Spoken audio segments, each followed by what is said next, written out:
Yes, I have also got that document open in front of me. You wouldn't believe how many people don't do that. We get that with the presenters sometimes.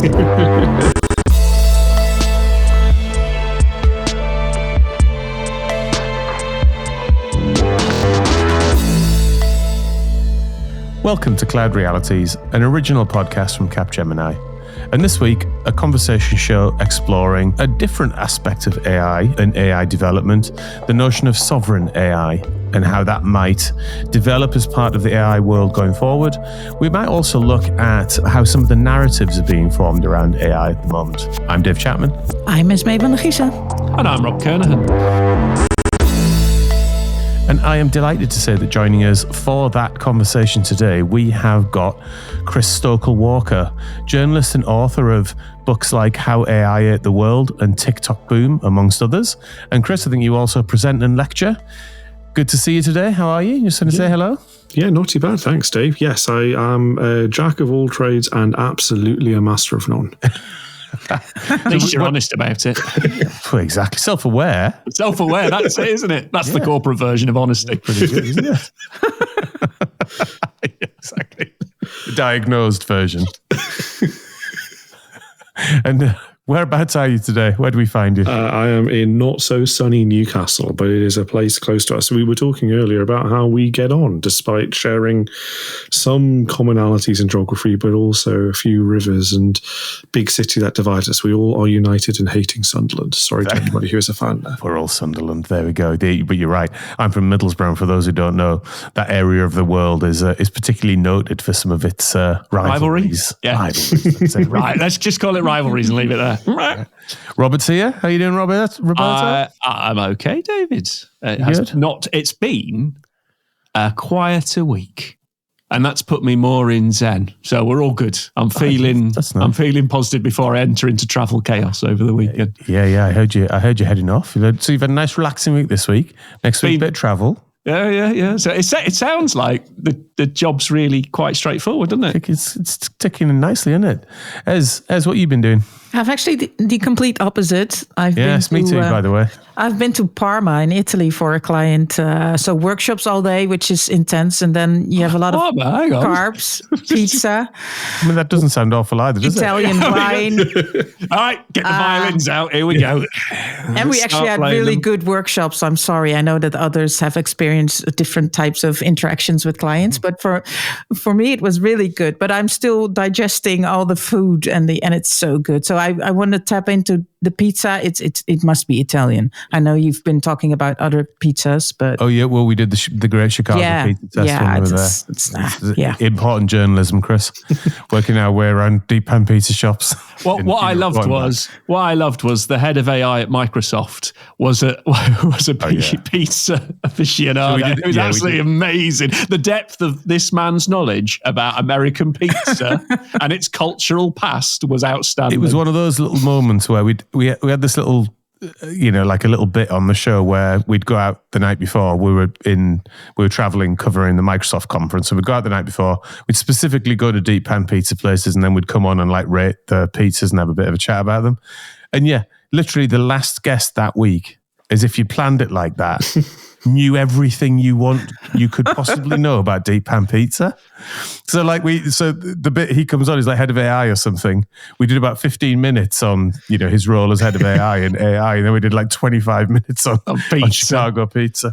Highbrow podcast with its finger on the pulse, David. Exactly. That's what it is. I'm discussing the important issues of society today. Yeah, not so sure that deep pan pizza is pizza though. I always yes. Like lasagna. Thanks, Chris. Controversy. We had one that had literally like a pie crust, which I just was not a fan of. I was quite taken by that one. I quite liked it. It was very filling. Too much. Do you remember the one where they were from Detroit and they wouldn't say anything just in case they offended anyone? I do. Because of the pizza. I mean, think Northeast rivalries in the UK. Yeah. Pizza Detroit, wars, New York, Chicago. Yeah. Anyway, Robert, look, you've had plenty of time sitting around, having some mid-afternoon snoozes, feet up, What's been confusing you this week? Losing track of time. Yeah, it's net neutrality, David. It's net neutrality. Net neutrality? Now, it's a thing that's gone under the radar, right? But at the start of January, the American rules were reversed again, which says that carriers can bias traffic. Yeah. So this concept of all traffic on the internet should be treated equally. Were you a bit thin for subjects this week? This is really important, David. This is really important. Oh, keep going. Yeah. Thanks for the support. And they reversed again. So the idea that, without the internet, our lives don't work, right? It's like it would have to be a very different lifestyle if you couldn't have the internet these days. And so the importance of that carrier shunting your data around equally so you can use any service without bias is really, really important. And what we've just seen in the US is a shift back to carriers can bias information. And we've seen that yo-yo every 4 years against the administrations. And it's calling into question again net neutrality, and the carriers could potentially start to interfere. And the bit I'm confused about is where's that going to go, and will that creep into other nation states? Because it could be a point that under one internet service provider, you can't get access to a service with the same quality as maybe another one. And then you start to get this fragmentation of standards, which is something that's so cohesive to society suddenly potentially could be under threat again. So the confusion is, where's all that going to end up? Because it's really important that net neutrality sustains, because it literally connects our society together. So where's the regulatory conversation? So there isn't, and that's the thing about the internet, isn't it? Who controls the internet? ICANN, address names, DNS. What it is, but carriers have aspects of regulation that are around them, right? And so what the first administration did was say, you can't bias, and the regulation said you can't bias traffic. So if I want to use Netflix on, any carrier, I get the same service up to the speed I've bought.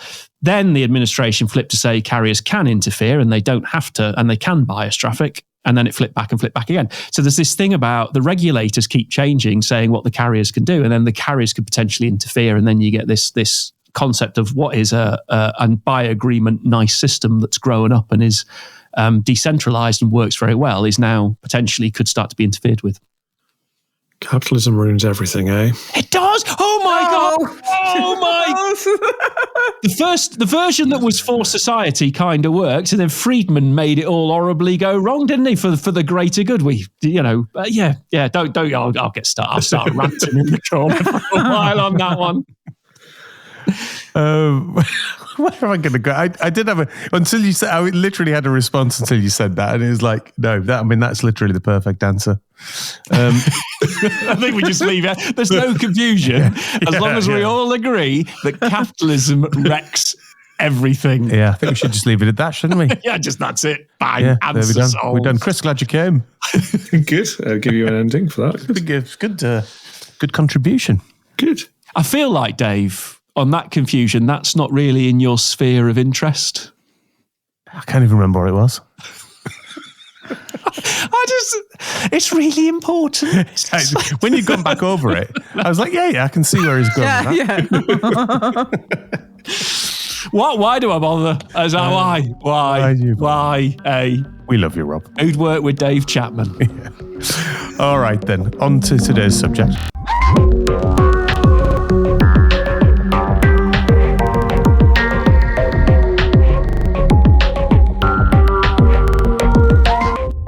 Okay, so we have talked on the show a number of times around sovereign cloud and why sovereign cloud is of increasing importance in the world today. And just briefly, before we move into sovereign AI, Rob, why don't you set the table from a sovereignty point of view? Like, why is it important, and like, why might it be increasingly important over time? So, sovereignty is... I mean, the world has ever-increasing geopolitical tensions, and people are looking at how supply chains deliver critical national infrastructure and such things. And we've seen regimes of sanctions come in and various things. So when people look at where they put their important processing, they think very hard about who they're using, the security of that supply of that compute, and the availability, etc. So what we see is the rise, especially in Europe, the need for sovereign clouds, and a lot of the hyperscalers are moving towards that to deploy it, where the compute that they're using and they rely on critically day to day is underpinned by a supply chain that's controlled by that country's legal system. So it can't just be disconnected and switched off, etc. So there's this thing around it'll stay there for as long as I need it to be. And the second part is that when they want to host particularly sensitive things, that those clouds are run and managed by organizations that are vetted and known and trust. So we have security of data, but more importantly, security of supply chain of service. And so sovereignty has become a big thing.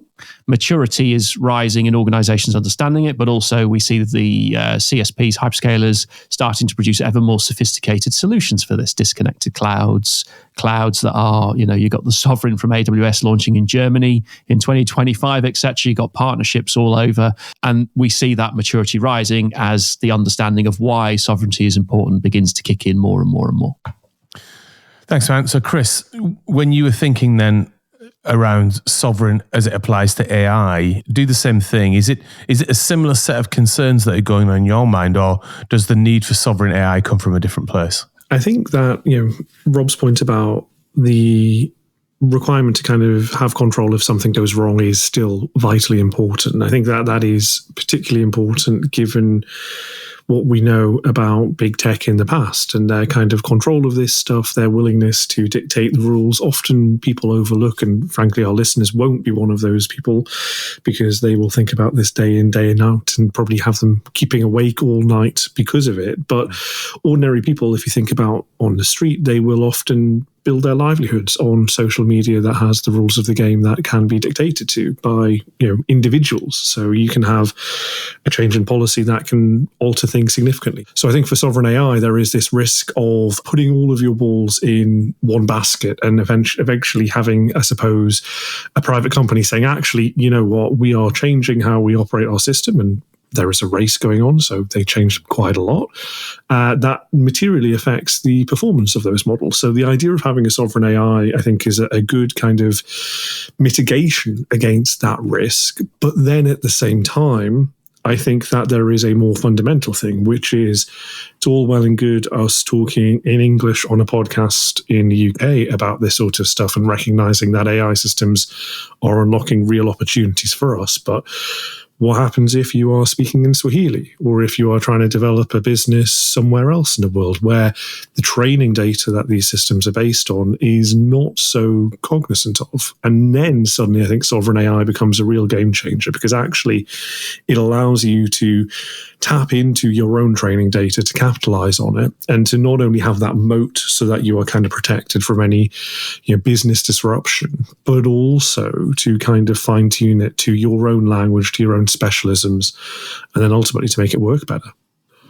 Right. So in your mind then, when you think about sovereign AI, it's training AI models to the needs of that country. Is that what you've got in mind? And does that mean also that you're developing the technology in that country as well?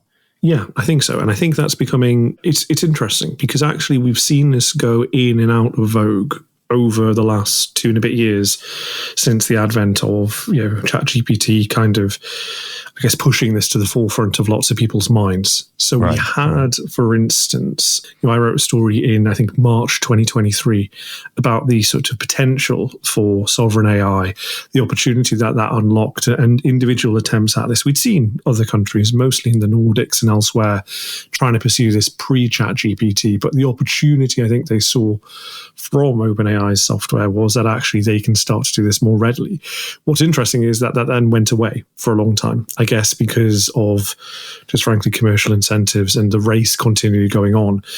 But if you look in the last few weeks, we've obviously seen Donald Trump's attempt to kind of regain supremacy in the race for AI in the United States with his kind of $500 billion project. We also saw, frankly, Japanese businesses being sort of, I suppose, encircled with the security of AI, with a joint venture between SoftBank and OpenAI that's designed to, I guess, roll your own models to enable those to operate better. And so, I think now that the hype has settled a little bit, I think that there is an idea of, okay, well, everybody went mad for the last 2 years. And truthfully, actually, a lot of these software providers went mad for the last 2 years. So now we have the breathing space to think about, can we do something that works better for us? Because if you're a German trying to rely on a large language model, you're going to have good performance when it comes to patent applications. If you want to ask an LLM about patent applications, great.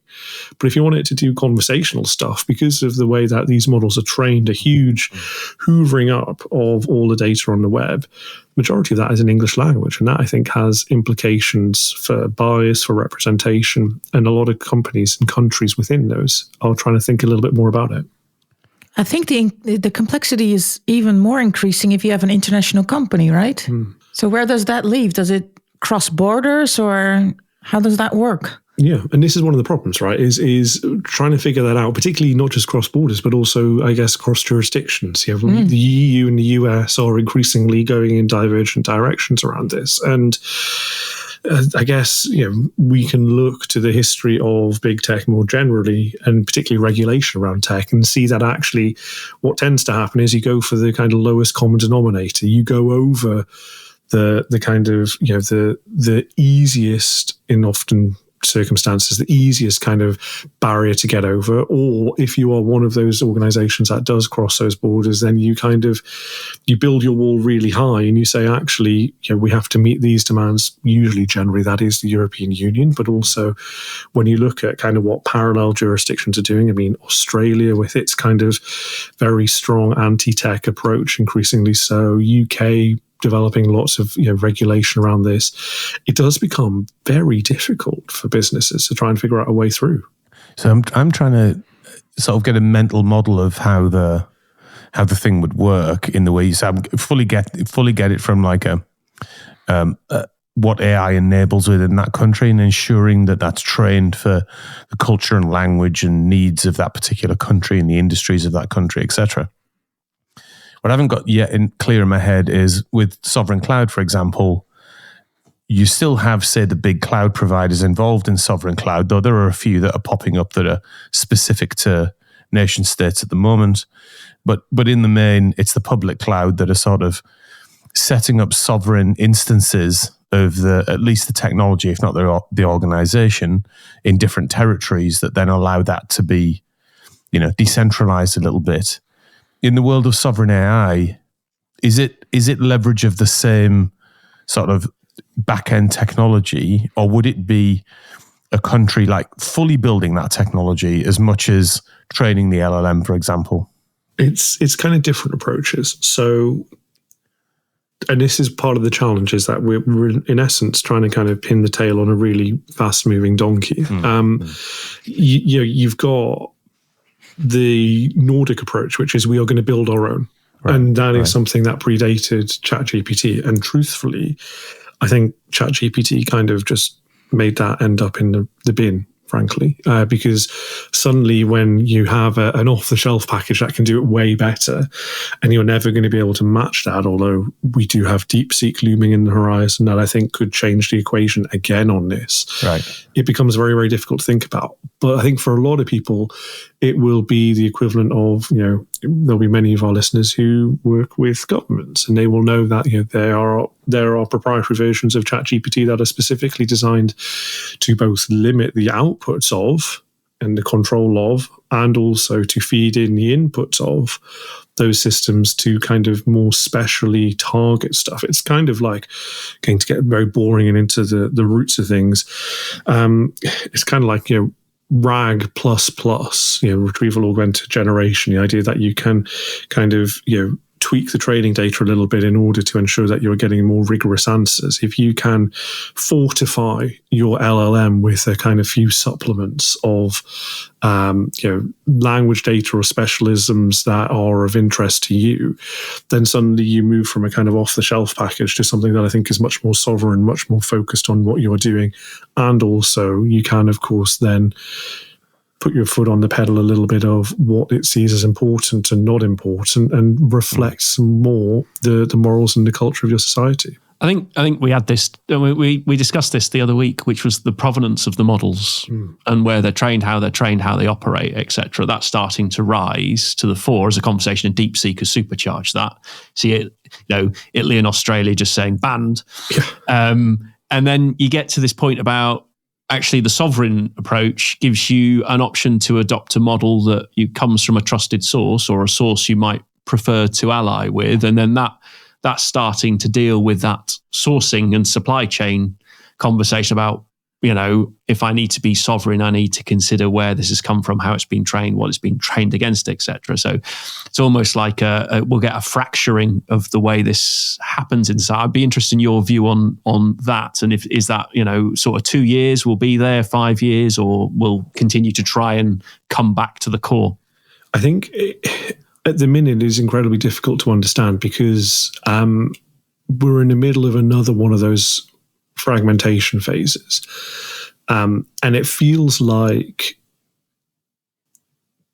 tech companies and the private sector are kind of messing up the puzzle or reshaping the kaleidoscope every single time that the slower moving governmental approaches settle on a sort of way forward. So the perfect example of this is, as we are recording this, not to get too, inside baseball, but as we are recording this, people are gathering in France to discuss the AI Action Summit.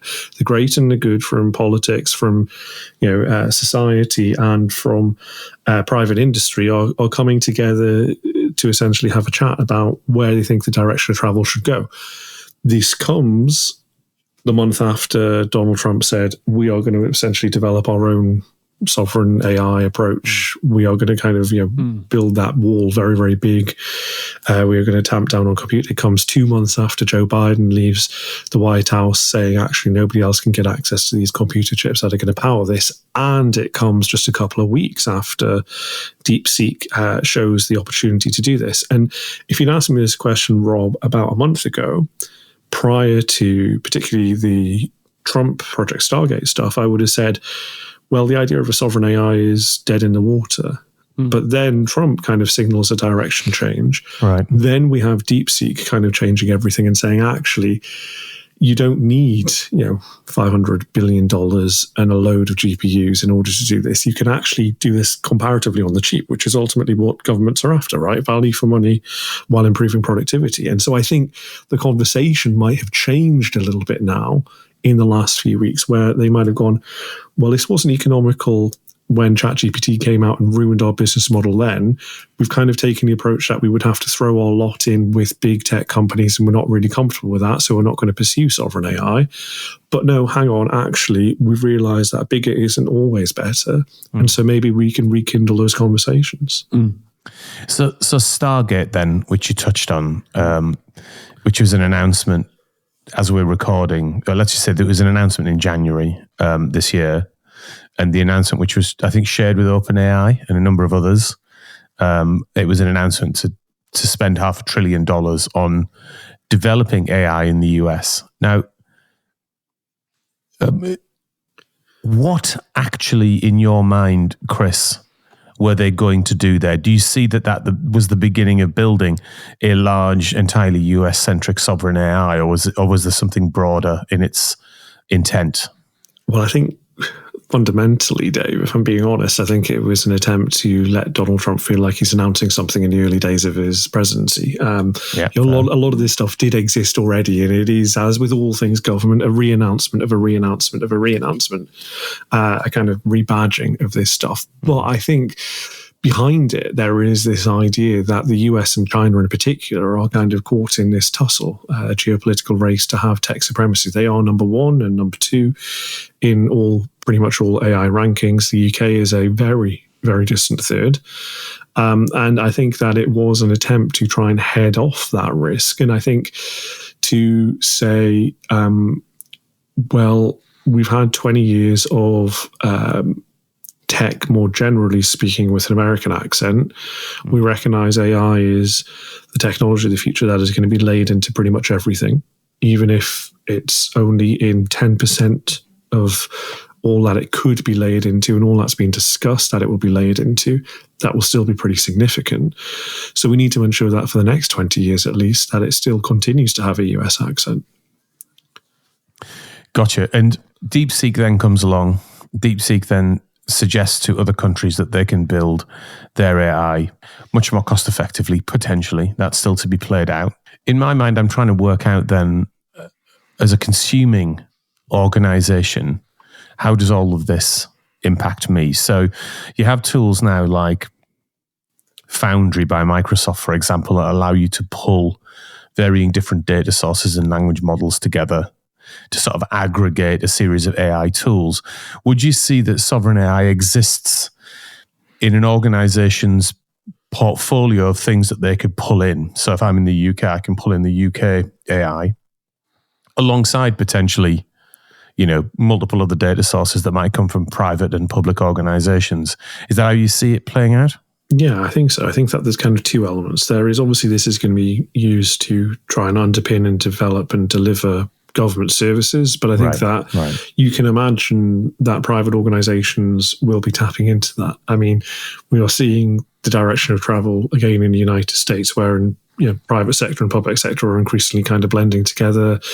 We've seen what Elon Musk is doing in terms of government data there. And so, while other countries might not go down quite extreme a route as that, I think that the idea that actually you can call upon a kind of government AI system that is tailored sovereignly to your country and its kind of interests, I think makes good sense. And maybe that is, for instance, in customer service, you have a business that is operating across different jurisdictions. You have very different cultural connotations of how they perceive of customer service. Maybe you can kind of plug into that sovereign AI to present a very British way of dealing with problems versus a very American way or a very European way. Have a cup of tea. Exactly. You get the nation state, the stereotypical response to problem management. I love that idea.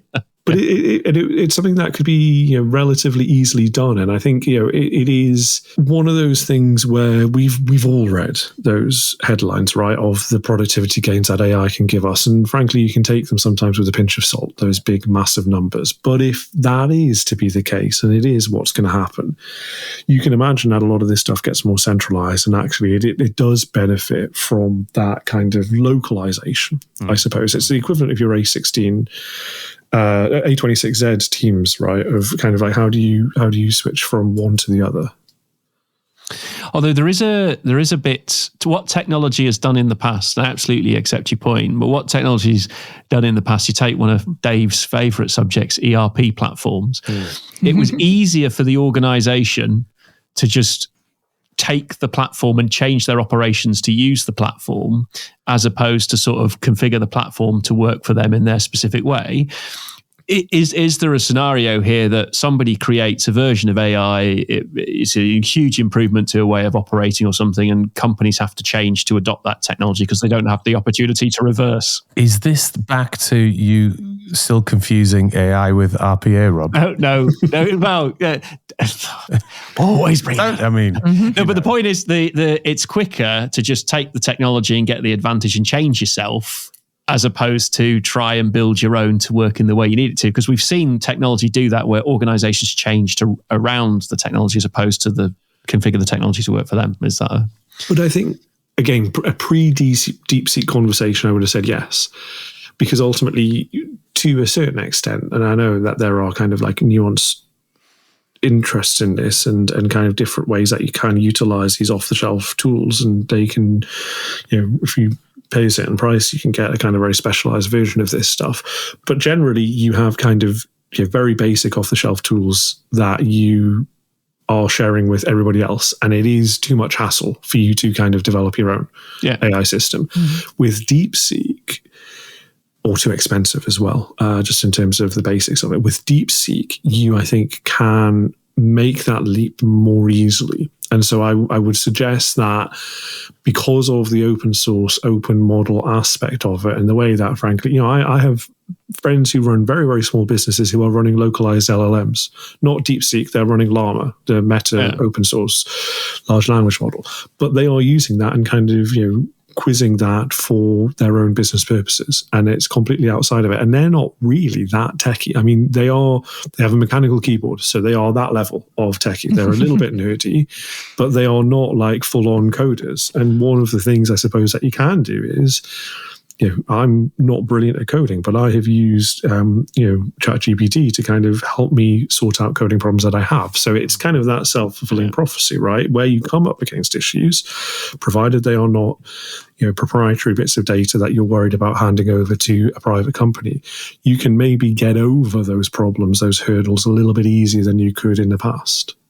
It's quite interesting, actually, you talk about the coding angle, because it's to test it, I asked ChatGPT and DeepSeek to write Tetris in Python, and the DeepSeek version worked, and the ChatGPT one needed a fair bit of hacking before it kind of came together. But there was this bit about, writing Tetris in Python would have been a lot harder.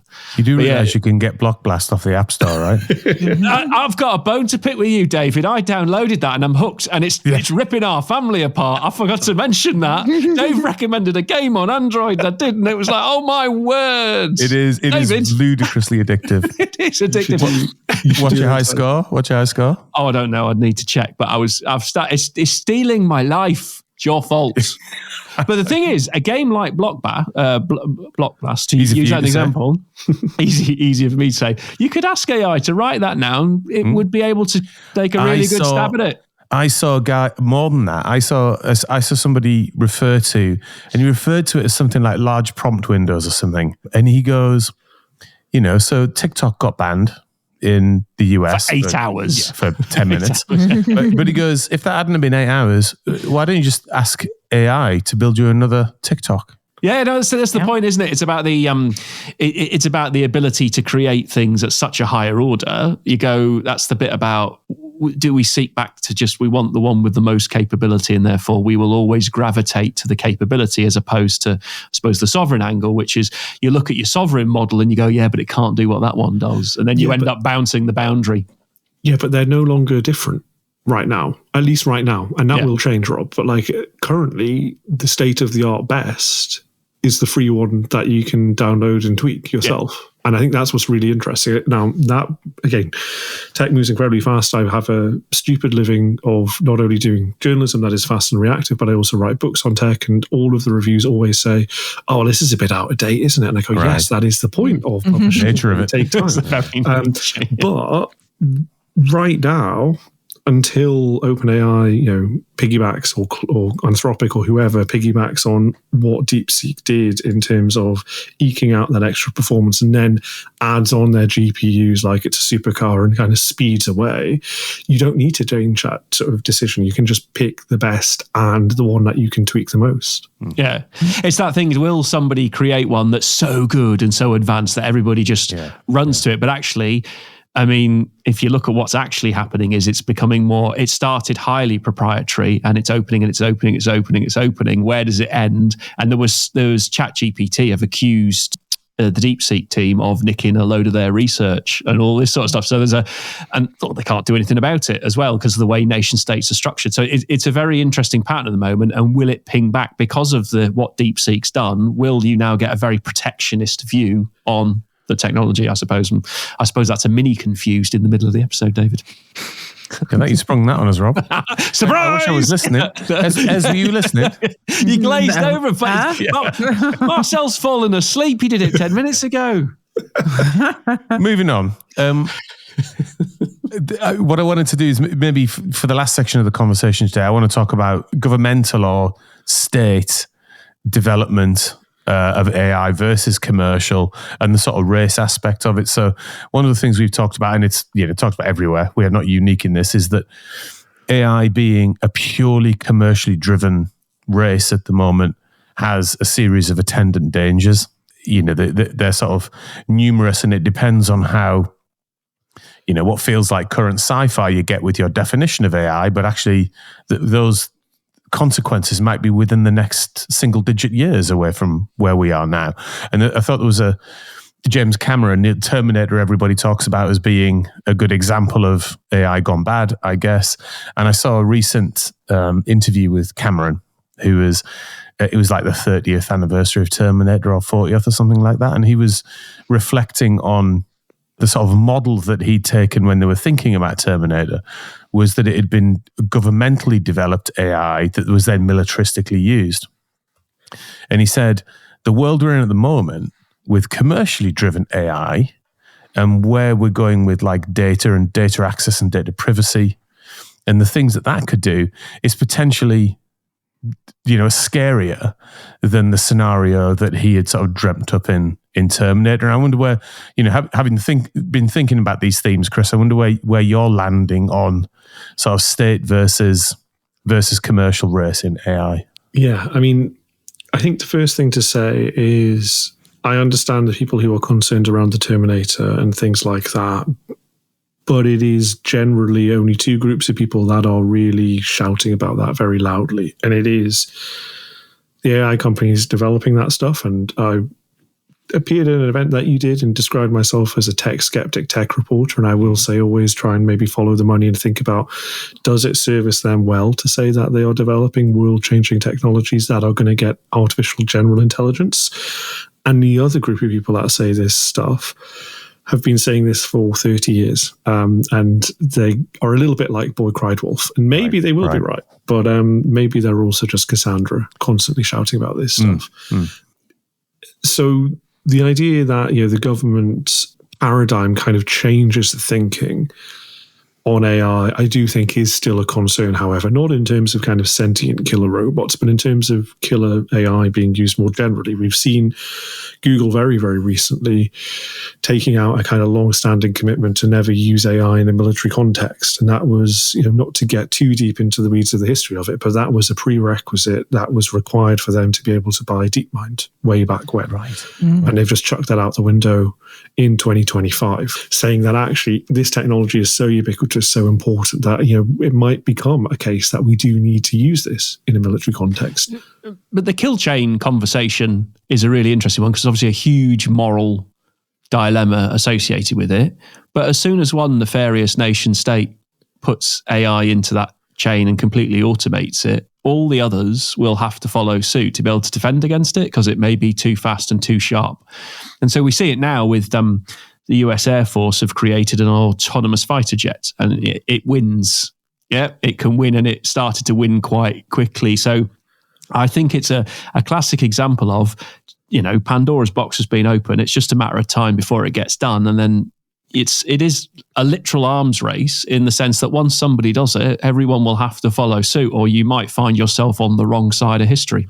Which is where I'm concerned by the Stargate stuff and the Japan joint venture between SoftBank and OpenAI specifically kind of picking off the Japanese market and delivering an AI flavored to their own culture and society and business interests, is because up till now, and the key thing to point out with all of this stuff is that we are still incredibly early in the history of generative AI. Really as a thing that most people are aware of, we're just over 2 years old.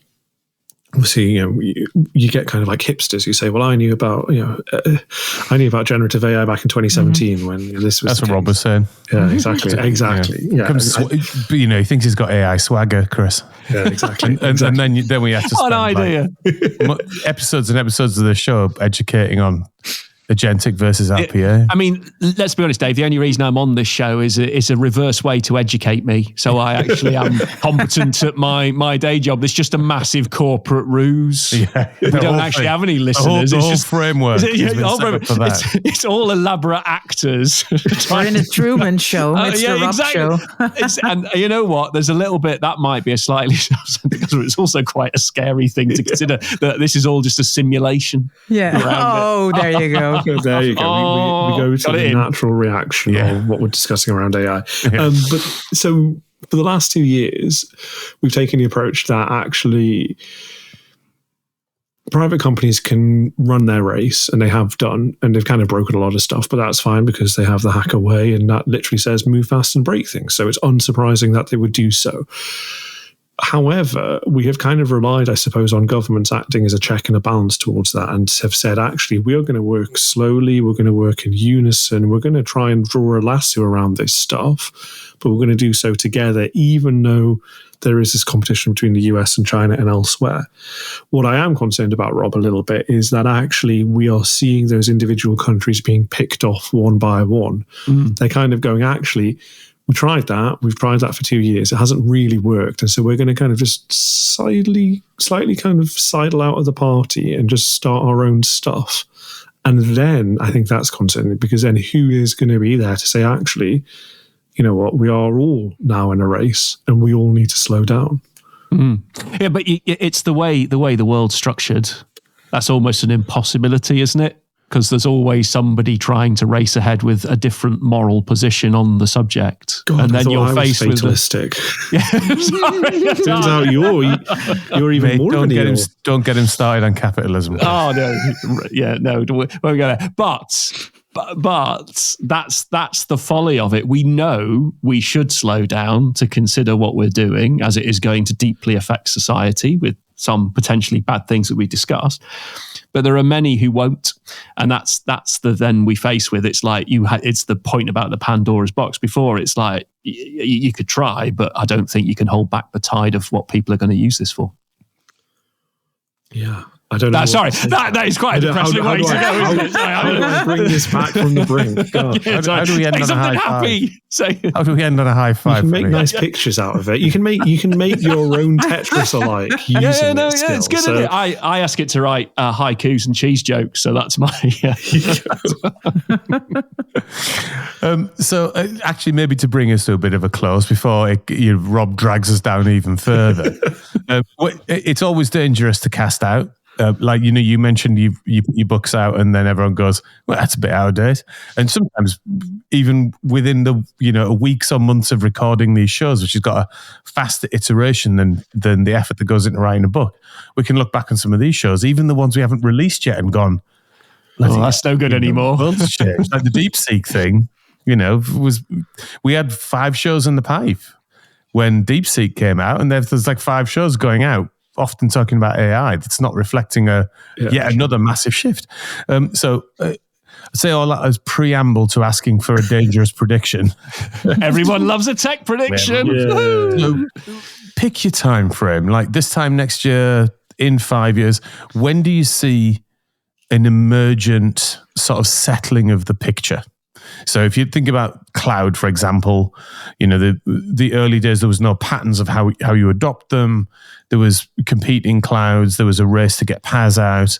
It maybe took, I'm going to say, 6 years, 7 years to sort of settle into being known adoption. It feels like we're racing through AI much faster, but actually patterns of adoption and patterns for scaling, for example, are only really emerging at the moment. So for you, what does that maturation cycle look like over whatever period you dare try and predict that? I think we've still got a long time to go, to be honest. We're 2 years in and we are still throwing spaghetti at the wall. Like if you speak to, some of the people who developed even ChatGPT, they say actually they think the idea of a chatbot is not the supreme way that we are going to do this in the future. And so we don't really know. We haven't yet fully got a handle on multimodal models, truthfully. Never mind the idea of kind of then going beyond something else there. I think for businesses, it's going to be a long time until they can actually be sure-footed enough to say, actually, if you're a particularly small C conservative business in terms of your spend, you're probably thinking about 5 years, I would say, before you have any kind of idea of actually we have a settled basis on which we can make a decision on what to do here. And until then, you are always going to be chasing the technology's tail a little bit. Doesn't mean that you shouldn't be doing it. You should still be doing this, because ultimately, if you're not doing it, your competitors will be and you will get left behind. But I think the way that you should be thinking about it is always kind of just be doing it not quite as a quick fix, but as something that you can kind of roll out relatively agilely and something that you can kind of spool back relatively agilely, because the next thing will happen. who would have known that DeepSeek would do this and that you can actually unlock it? What I do think is interesting is that moment does give you a bit of breathing space. And I think that it's kind of resettled the paradigm a little bit. We were relying on big tech companies just doing the same thing. Whereas now we know that actually it is back a little bit within your grasp, because you don't have to have that huge compute. You don't have to have that huge budget to do this stuff. You can kind of, rather than be constantly listening to what the big tech companies are saying about what the opportunities are in AI, you can maybe draw your horizons, envisage your dream a little bit closer to home. And so you can say, you know what, maybe I don't follow the latest trends entirely. Maybe I step back a little bit, realize that in a DeepSeek or in a Llama, I have a really strong model that will still do quite a lot of stuff that can benefit my business. And I just kind of park it there for a bit. And I say, actually, let me use that. Let me wait and see how this fully shakes out, what the next huge rupture is that is going to change the direction of travel. And then I can kind of take stock, figure out what I'm going to do, being aware that the adoption cycle takes a little bit of time to kind of shake itself out fully.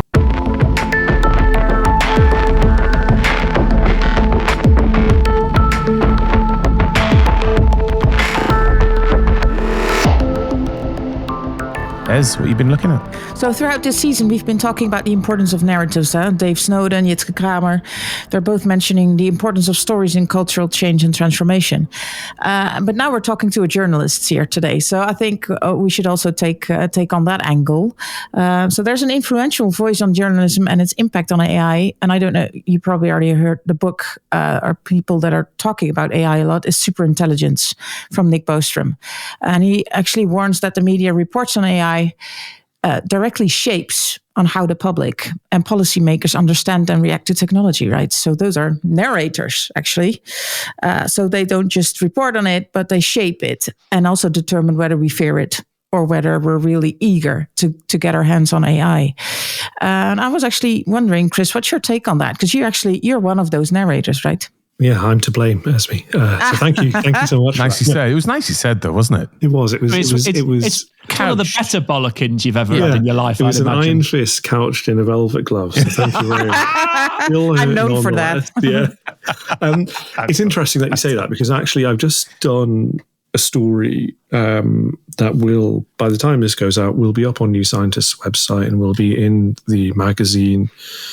Looking exactly at this. So it's not just Nick Bostrom that is thinking this. There are also kind of academics that are starting to reckon with what impact we have as, I suppose, narrative makers, as journalists, as the media, on how we perceive of AI. And what they did was they looked at, and I literally, it's brilliant that you mentioned this, because I literally just filed a copy yesterday, so just fresh in my mind.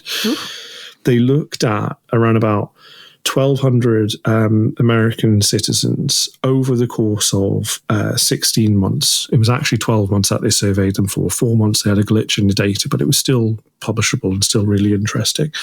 And they asked them open-ended questions about their perceptions of AI. And then what they did was they coded the responses and tried to figure out actually how do ordinary people, this was a representative sample of the US, think about AI.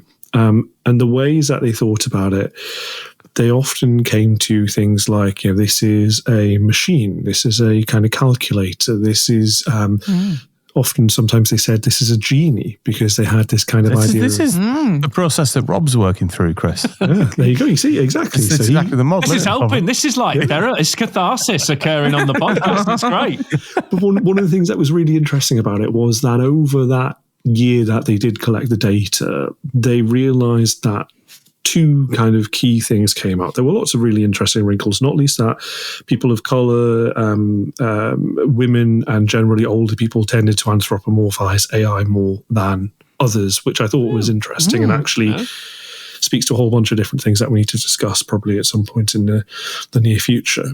But over the course of that year, they found essentially that people had become more warm to the idea of AI. And part of the reason that they had become more warm to the idea of AI was because they started to anthropomorphize it more. And that is, I think, a big issue, actually, that we have in the media, which is we haver between two unfortunate poles, which is we either swallow wholesale the marketing hype, which is designed to make this seem easy, your best friend, your supporter, AI companion, all of that stuff, or we just highlight the really big issues. And I think because of a whole bunch of reasons, including the fact that we don't have subject matter experts as much as we would like to on this subject, because frankly, everybody is learning about it simultaneously.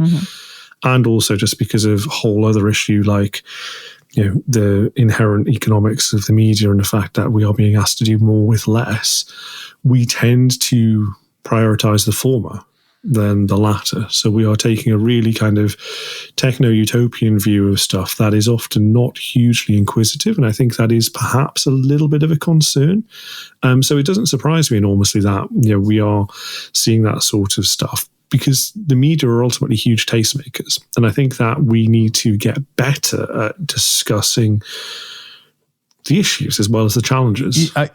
That's a super interesting point. I don't want to digress us too far off it, but your point there about taste making, I think, is fascinating. And one of the things that I think social media has, and the current drive against traditional media that's going on, one of the things that we're just throwing away is this notion of taste making. And a really trivial example of it is I'm really into music, and it is almost impossible now to find good music, because one, you're either overwhelmed by it and it's just impossible, you don't have the hours in the day to get through it, or you revert to Jump by Van Halen, which is where just Rob's sweet spot.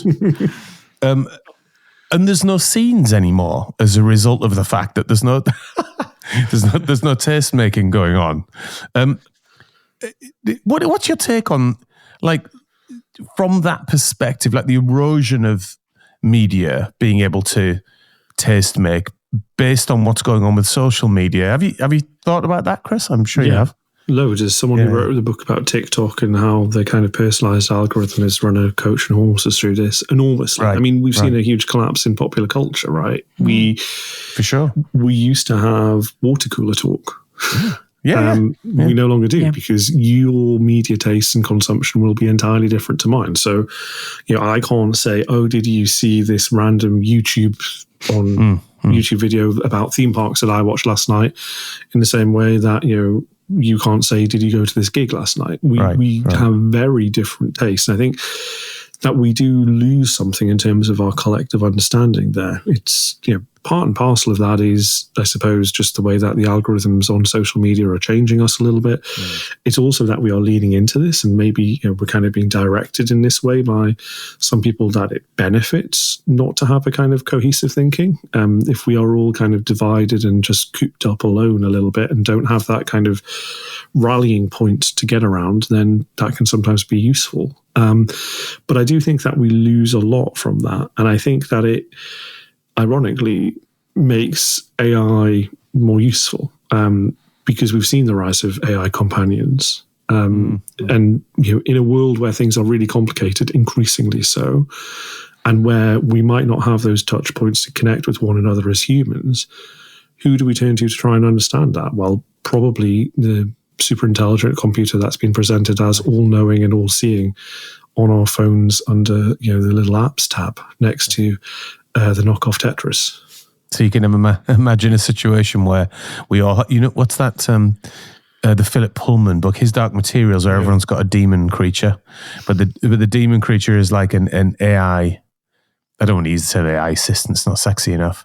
But you're like an AI friend or companion, and then you could get the social scenes back by getting the AI agents to all talk to each other. So and then they can sort of aggregate up what's going on. It's like, what are Rob and Esme watching on TV this week? And then it'll come back and be like, oh, you don't want to know what Rob watched, but Esme watched, blah, blah, blah.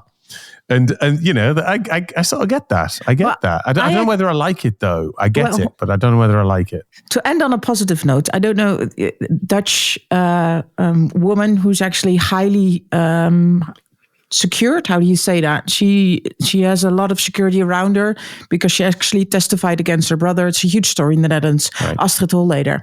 And she's a lawyer by heart, but she had to stop working because she needs to be, completely off records. And she actually uses ChatGPT as a companion, but also to challenge her on topics.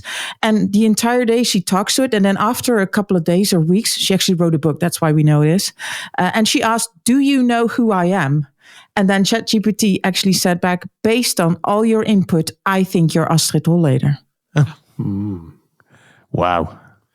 That's a bit scary. Other than the login name was the same as that. So it just looked at the login. Spoil the mystery, Rob.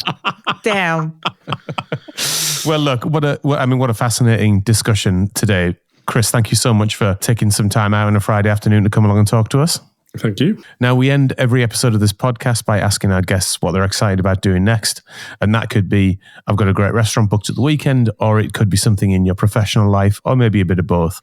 Chris, what are you excited about doing next? I am excited about going to an art exhibition opening later this evening. And then, unfortunately, I am back at the Grindstone doing yet more stories, talking about how big tech is interesting and scary for our lives. And would that be at Baltic? It's not actually. It's in Eusburn, which is the up-and-coming hipster area of Newcastle. So I'm very excited about it. 36 Lime Street. Very nice. And what's the exhibition? It's kind of e-textiles. So it is, my partner is in the kind of crafty computer science, HCI space. And so it is a student, PhD student of a colleague of hers who is opening their exhibition tonight. So that should be fun. Wow. Sounds interesting. What is e-textiles? Oh, gosh. You have... I could probably dig some out if I could find it. It's like you have wool, for instance, and they run wires through it. So you can do stuff. You can make it kind of tactile. So you can have makes it sound very crass, and my girlfriend will kill me for describing it in such a way. But you can have like a cool hipster Build-A-Bear in the sense of, rather than having to have something built in terms of a button within the middle of the padding, you can just have like a sheet where you can tap it and then it will play, for instance, audio or whatever. That is the real future, never mind AI. Wow.